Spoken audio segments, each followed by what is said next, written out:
جب پوچھا گیا حضور یہ قربانیاں کیا ہیں، فرمایا تمہارے باپ ابراہیم کی سنت ہے، اور فرمایا کہ ان کو خوش دلی سے اللہ کی راہ میں قربان کرو۔ قیامت کے دن یہ اپنے بالوں کے ساتھ، اپنے سینگوں کے ساتھ اور اپنے کھروں کے ساتھ آئیں گے، اور یہ بھی ارشاد فرمایا کہ کل پل صراط پر یہ سواریاں بن کے تمہیں پل صراط سے پار لگائیں گے۔ اور جب قربانی کے لیے کوئی شخص جانور خوش دلی کے ساتھ رضائے الہی کے حصول کے لیے ذبح کرتا ہے تو اس جانور کا خون زمین پر گرنے سے قبل یہ عمل قبول کر لیا جاتا ہے۔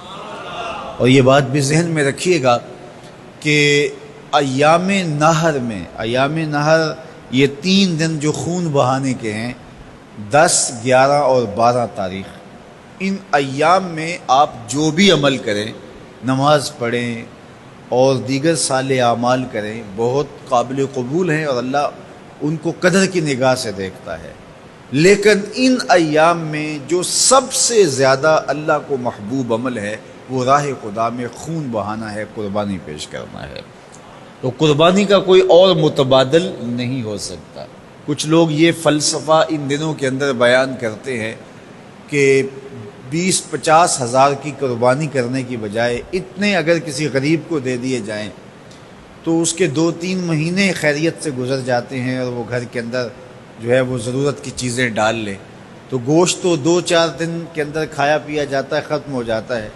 لیکن اگر اتنے پیسے کسی غریب کے گھر دے دیے جائے تو یہ اچھی بات ہے۔ تو اسلام کب اس عمل سے روکتا ہے؟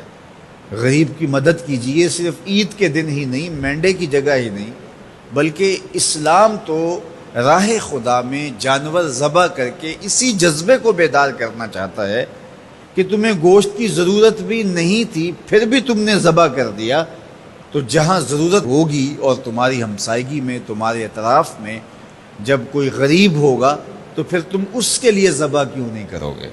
اس کے لیے تم قربانی کیوں نہیں کرو گے؟ اِیثار کیوں نہیں کرو گے؟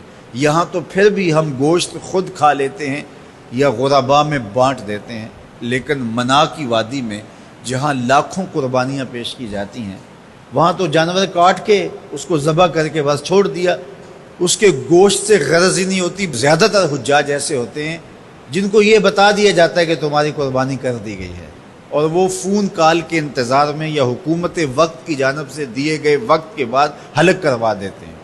تو انہوں نے نہ اپنا جانور دیکھا ہوتا ہے، نہ اس کو ذبح ہوتے دیکھتے ہیں، تو صرف انہیں ٹائم بتلا دیا جاتا ہے یا ان کو کال کر دی جاتی ہے تو یہ ان کے لیے کافی ہوتا ہے۔ تو وہاں تو گوشت کھانا بھی مقصود نہیں، تو صرف اللہ کی رضا کے لیے جانور ذبح کرنا۔ تو جب رضا الہی کے لیے جانور ذبح کرنے کا جذبہ پیدا کر کے تمہیں راہ خدا میں خرچ کرنے کی ترغیب دی جاتی ہے تو پھر تم پورا سال خرچ کرو گے، تمہارے لیے کوئی مشکل اور کوئی مشقت نہیں ہوگی۔ لیکن اگر تم جو ہے وہ اس جذبہ خیر سے نور حاصل نہیں کرو گے تو پھر تمہیں یہ دولت نصیب نہیں ہوگی۔ تو سب سے افضل عمل ان 3 ایام کے اندر جو بتایا گیا وہ یہی ہے کہ راہ خدا کے اندر خون بہانا ہے۔ اللہ کے محبوب علیہ الصلوۃ والسلام کی خدمت میں جو ہے وہ مینڈے لائے گئے جو چتکبرے تھے، اور حضور علیہ الصلوۃ والسلام نے اپنے مبارک ہاتھ سے ان کو ذبح کیا۔